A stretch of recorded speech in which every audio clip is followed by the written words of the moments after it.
गांव के बाहरी इलाके में एक पुराना टूटा फूटा सराय था। पुराना दरवाजा इन। लोग कहते थे कि वहां रात बिताने वाला कभी वैसा वापस नहीं लौटता जैसा गया था। लेकिन शहर से आया पत्रकार अयान इन बातों पर विश्वास नहीं करता था। उसे हमेशा सच की तलाश रहती थी, इसलिए उसने तय किया कि वो वहीं ठहरेगा। रात 11 बजे अयान अपनी टॉर्च लेकर सराय में दाखिल हुआ। अंदर सिर्फ एक बूढ़ा केयरटेकर था। सूखी आंखें, कांपते हाथ और चेहरे पर एक अजीब डर। उसने पूछते ही बस एक ही बात कही, साहब, कमरा नंबर 5 मत लेना। वो कमरा मेहमान वापस नहीं लौटने देता। अयान मुस्कुरा दिया।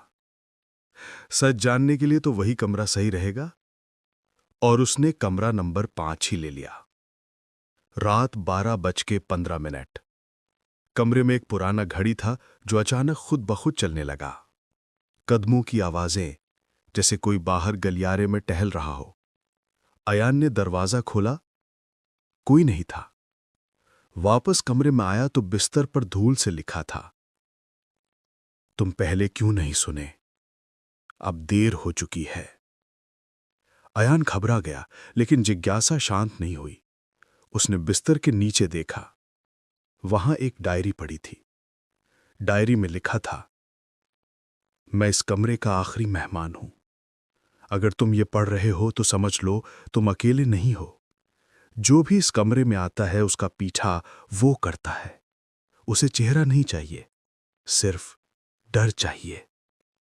अयान ने डायरी रखी और जैसे ही उठने लगा, उसके पीछे से किसी ने जोर से फुसफुसाया, मुझे तुम्हारा डर सुनाई दे रहा है।